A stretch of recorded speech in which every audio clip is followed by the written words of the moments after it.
انہوں نے پاکستان کا اسلام کا ماحول خراب کرنے کی کوشش کی۔ اس پہ میں نے قرآن پاک کی جو آیت مقدسہ تلاوت کی، اس کا ترجمہ یہ ہے کہ اللہ تبارک و تعالیٰ فرماتا ہے کہ اے میرے محبوب صلی اللہ تعالیٰ علیہ وآلہ وسلم، ہم نے آپ کو تمام جہانوں کے لیے رحمت بنا کر بھیجا۔ اب رحمت بن کر حضور تشریف فرما ہو چکے ہیں، اب قیامت تک یہ رحمت برس رہی ہے اور برستی رہے گی۔ اب کس نے اس رحمت سے لطف انداز ہونا ہے اور کس نے لعنت کا حقدار ہونا ہے؟ میرے دوستو، انسان کی تخلیق کرنے والی ذات اللہ وحدہ لا شریک کی ذات پاک ہے۔ افسوس اس بات کا ہے کہ جو لوگ یہ کام کر رہے ہیں، وہ عورتیں کلمہ بھی پڑھتی ہیں، کہتی کہ ہم اپنے آپ کو مسلمان کہلاتی ہیں، اور تخلیق جو رب کی ذات پاک نے تخلیق کیا اس کا انکار کر رہی ہیں۔ یہ افسوس ہے۔ ہمیں چاہیے کہ اپنی بچیوں کو، اپنے بچوں کو دین کی تعلیم ضروری سکھائیں، ورنہ بے حیائی، لعنت کا طوق کہیں ہمارے گھروں میں نہ آ جائے۔ جمعے پہ خطابات، محافلیں کرا کے علماء کرام کو بلانے کا مقصد یہ نہیں کہ اگر کوئی شراب پیتا ہے تو وہ شراب پیتا رہے، اگر کوئی زانی ہے تو زنا کرتا رہے، اگر کوئی بدکار ہے تو بدکاری نہیں۔ یہ وصیت، یہ نصیحت، یہ تربیت یہ کرنے کا مقصد ہے کہ معاشرے کے اندر جو بڑھتی ہوئی بدبو، بڑھتی ہوئی بدکاری، اس پہ عشق محمد مصطفیٰ صلی اللہ علیہ وسلم کا پرفیوم لگا دو، عطر لگا دو، تاکہ دنیا سے بے حیائی ختم کر دی جائے اور نبی کے غلام زیادہ سے زیادہ بن جائے۔ یہ مقصد ہے۔ رسول اللہ صلی اللہ تعالی علیہ وسلم کی ذات پاک سے پہلے ماں کی کوئی قدر نہ تھی، بیٹی کو منحوس سمجھا جاتا تھا۔ یہ جو بڑے علمبردار بنتے ہیں، بڑے چیمپئن بن رہے ہیں عورت کے حقوق کے، ذرا ان سے یہ تو کہیں کہ سروے تو کر کے دیکھیں عورت کو حقوق دیے کس نے ہیں؟ اسلام نے عورت کو حقوق دیے ہیں۔ انگریز کا قانون تو ابھی بھی موجود ہے، انگریز کے قانون کے اندر تو عورت کا وراثت میں حق ہی نہیں ہے۔ یہ تو قرآن ہے، یہ تو اسلام ہے جس نے عورت کو حقوق دیے۔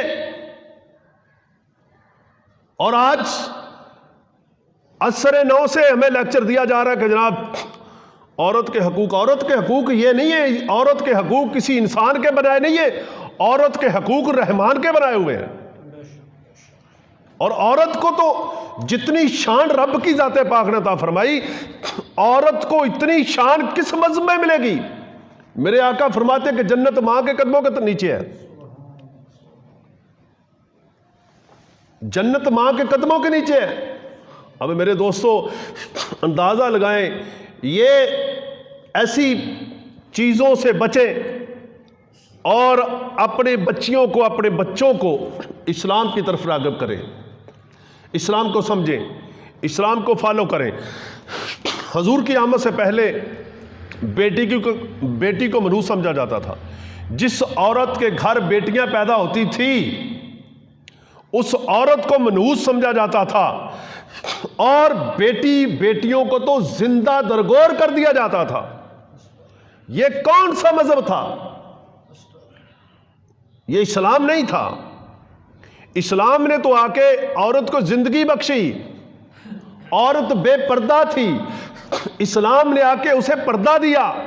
عورت بے حیا تھی، اسلام نے آ کے اسے حیا دیا۔ عورت کی کوئی قدر نہ تھی، اسلام نے آ کے عورت کو عزت دی، اسلام نے عزت دی۔ تو میرے دوستو اس لیے ہمیں اسلام کو سمجھنا بہت ضروری ہے، قرآن کو سمجھنا بہت ضروری بن چکا ہے۔ حضور کی ذات پاک رحمت بن کر آئے۔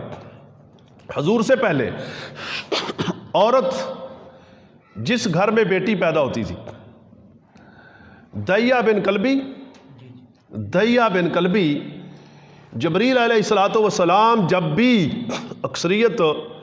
جب بھی دنیا میں آتے تو اکثر یہ سنا جاتا ہے کہ دحیہ بن کلبی کی صورت میں آتے۔ جب دحیہ بن کلبی اتنے خوبصورت تھے کہ شاید کوئی ایسا خوبصورت انسان ملے، تو حضور کی نظر پڑی، ایک دن گزرے تو آپ نے دیکھا تو آپ نے کہا کہ اتنا خوبصورت انسان جہنم میں جل جائے گا۔ آپ دیکھیں یہ ہے میرے آقا کی رحمت۔ حضور نے فرمایا، اب یہ حضور نے خیال کیا تو وہ کہنے لگا کہ اے محمد صلی اللہ تعالی علیہ وآلہ وسلم، مجھے کیا ضمانت دو گے؟ میں کلمہ پڑھ جاؤں تو میری بخشش ہو سکتی ہے؟ حضور نے فرمایا پڑھو کلمہ۔ اس نے کہا یا محمد صلی اللہ علیہ وسلم، میں نے 70 بچیاں قتل کی ہیں، 70 بیٹیاں قتل کی ہیں۔ ان لیبرل اور سیکولر ازم رکھنے والوں اور والیوں سے پوچھے وہ کون تھا مذہب جس نے 70 بچیاں زندہ درگور کر دی؟ وہ کفار تھا، وہ یہی یورپ کا تھا سسٹم۔ اسلام آیا اور حضور نے فرمایا، دحیہ بن کلبی نے جب 70 بچیاں کہی، میں نے 70 بچیاں قتل کی۔ حضور نے فرمایا پڑھو کلمہ، آؤ اسلام میں۔ اس نے کہا یا رسول اللہ صلی اللہ علیہ وسلم، میری ایک اور بات سنو، میں اپنے قبیلے کا سردار تھا، میں لوگوں کی بیٹیاں کے لیے حد قائم کرتا تھا، اسے قتل کر دو، اس فلاں کے گھر میں بیٹی پیدا ہوئی، قتل کرتا تھا۔ یا رسول اللہ میں کہیں تجارت پہ چلا گیا، کہیں مال یا دور دور، اس وقت سال 2 سال لمبے سفر تھے پیدل، میری بیوی کے گھر بچہ پیدا ہونے والا تھا۔ میں نے اپنی بیوی سے کہا اگر بیٹی پیدا ہوئی تو مار دینا، اگر بیٹا پیدا ہوا تو اس کا نام جو بھی، یا رسول اللہ میں کچھ عرصے رکھ لینا۔ میں کچھ عرصے کے بعد آیا، میری بیوی نے کسی کو نہیں بتایا، وہ چھپا کے بچی کو پالتی رہی، بیٹی کو۔ میں جب آیا میری بیوی نے سوچا شاید اب تو ترس آ جائے گا، اتنی بچی بڑی ہوگی، 2-4 سال کی معصوم بچی، ننھی منی۔ فرماتے ہیں میں نے جب دروازہ کھٹکھٹایا، مجھے آ کے میری ٹانگوں کے ساتھ لپٹ گئی بچی، بیٹی میری۔ تو میں نے پوچھا بیوی سے، میں مختصر کرتا ہوں، یہ کس کی بیٹی ہے؟ بیوی نے بتایا بھی آپ کی بیٹی ہے، بھی شاید اب ترس آ جائے گا۔ اب پورا قبیلہ منتظر تھا کہ اب دیکھنے کہ دحیہ بن کلبی کیا کرتا ہے، لوگوں کی بیٹیاں تو قتل کرتا تھا، اب اپنی بیٹی کے متعلق دیکھنا کیا کرتا ہے۔ یہ سرکار لوگوں کی نظریں تھی مجھ پر۔ میں نے کہا کہ اب میں اس فیصلہ تو کروں گا۔ میں نے اپنی بیٹی کو اٹھایا، جنگل میں لے گیا، میں گڑھا کھودنے لگا، میرے جسم پہ دھوڑ پڑتی تھی، میری بیٹی میرا چہرہ صاف کرتی تھی، میرے کپڑے صاف کرتی تھی۔ یا رسول اللہ صلی اللہ تعالی علیہ وسلم کہ میں نے جب گڑھا کھود لیا تو میں نے اسے زندہ اس کے اندر ڈال دیا، میں اس کے اوپر مٹی ڈالتا تھا، وہ پھر بھی مجھے باپ باپ کہہ کے بلاتی تھی۔ یا رسول اللہ یہ آہیں، یہ سسکیاں میں نے اپنی آنکھوں کے ساتھ دیکھی سنی، یا رسول اللہ کیا میری بخشش ہو سکتی ہے؟ حضور نے فرمایا دحیہ بن کلبی پڑھو کلمہ، پڑھو کلمہ۔ یہ تھا اسلام۔ اور میرے دوستو جب بچی کو منحوس سمجھا جاتا تھا، زندہ درگور کر دیا جاتا تھا، اس وقت میرے آقا کی رحمت ہی تو تھی۔ حضور نے فرمایا جس کو اللہ تبارک، جس عورت کو رب بیٹے سے پہلے بیٹی دے، یعنی نئی شادی ہو اور پہلا بچہ بیٹی پیدا ہو، حضور فرماتے ہیں وہ عورت نیک بخت ہوتی ہے، دوسری عورتوں کی نسبت وہ اچھی عورت ہے۔ اور حضور نے فرمایا جس کو اللہ تبارک و تعالیٰ نے 2 بیٹیاں عطا فرمائی، 2 بیٹیاں، اور اس نے ان 2 بیٹیوں کو تعلیم دلائی، جوان کیا، پھر وقت پہ انہیں رخصت کر دیا، نکاح کر دیا، حضور فرماتے کہ وہ جنت میں میرے ساتھ ایسے رہے گا۔ یہ عزت نہیں ہے، یہ عزت نہیں تو اور کیا ہے؟ کیا آپ یورپ میں جائیں یہ سسٹم ملے گا کسی مذہب سے، کسی طریقے سے؟ یہ اسلام ہی تو ہے۔ اسلام کے اندر عورت کا حقوق ہے اور یورپ کے اندر عورت کا حقوق نہیں ہے، اور جو ہمیں سکھانے آگے آج میرے دوستو، نبی دو جہاں صلی اللہ علیہ وسلم کی خدمت میں ایک عورتوں کی جماعت آئی، یا رسول اللہ صلی اللہ تعالی علیہ وسلم، مرد تو جہاد کرتے ہیں، وہ شہادت کا رتبہ پا لیتے ہیں، ہم عورتیں گھر میں پردے دار ہیں، ہم تو جہاد نہیں کر سکتی، جا کے کفار کے ساتھ لڑ نہیں سکتی، یا رسول اللہ ہمیں شہادت کی موت کیسے ملے گی؟ حضور نے فرمایا جو عورت اپنے گھر کے اندر رہے اور اپنے خامد کی فرما بردار رہے اور اپنے گھر کا کام کاج کرے، جب اسے موت آئے گی شہادت کی موت آئے گی۔ ارے انسان، بندہ، مرد جنگلوں میں دشمن کے ساتھ لڑ کے محنت مشقت کر کے شہادت کے رتبے کو پاتا ہے۔ میرے آقا نے فرمایا عورت اپنے گھر کی 4 دیواری کے اندر اپنا کام کاج کرے، نماز پڑھے، جب موت اسے آئے گی شہادت کی موت آئے گی۔ میرے دوستو، یہ عزت، یہ اعزاز کس نے دیا ہے؟ اسلام نے دیا۔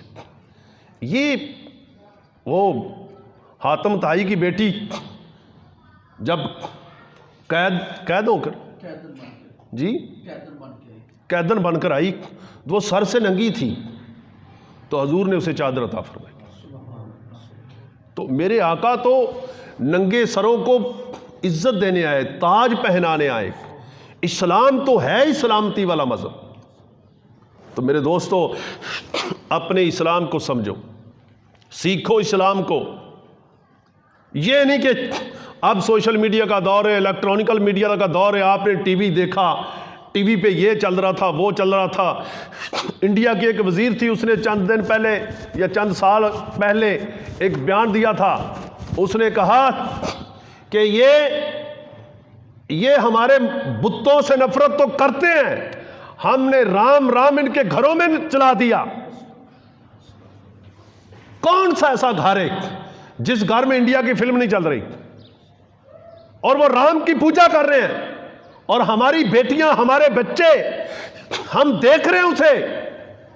جس گھر سے رب کے دشمن کی عبادت کی آواز آئے گی، اس گھر میں رب کی رحمت برسے گی۔ میرے دوستو، دشمنان اسلام کو کبھی اپنا دوست نہ سمجھنا۔ یہ اسلام کو ملیا میٹ کرنے کے لیے یہ سب ہتھ کنڈے کر رہے ہیں، اور اسلام کو سیکھو، اسلام سمجھو۔ میرے کریم آقا صلی اللہ تعالی علیہ وسلم کی عظمت دیکھیں کہ فرمایا کہ جو عورت اپنے گھر میں جھاڑو بوکر دے، بسم اللہ پڑھ کے شروع کرے، بسم اللہ شریف پڑھ کے، اب جھاڑو تو عورت نے اپنے گھر میں دینا ہے، بسم اللہ شریف پڑھ کے، تو حضور فرماتے ہیں کہ اسے اجر یہ ملے گا کہ جیسے اس نے بیت اللہ میں جھاڑو دے دیا۔ اب دیکھیں یار، اب عورتیں گئی، یا رسول اللہ صلی اللہ علیہ وسلم ہم بھی آپ کے پیچھے نماز پڑھنا چاہتی ہیں۔ مرد یہ سعادت حاصل کرتے ہیں، آپ کے پیچھے مسجد نبوی شریف میں آ کے نماز پڑھتے ہیں، ہم بھی چاہتی ہیں کہ آپ کے پیچھے نماز پڑھیں۔ حضور نے فرمایا کہ اے عورتوں کی جماعت، تم اپنے گھر کے اندر اگلے کمرے کے اندر نماز پڑھو، تمہیں وہ ثواب نماز کا ملے گا جو میں محمد کے پیچھے پڑھنے کا ثواب ملتا ہے۔ اب دیکھیں یار، ہر چیز، کھانا، لنگر،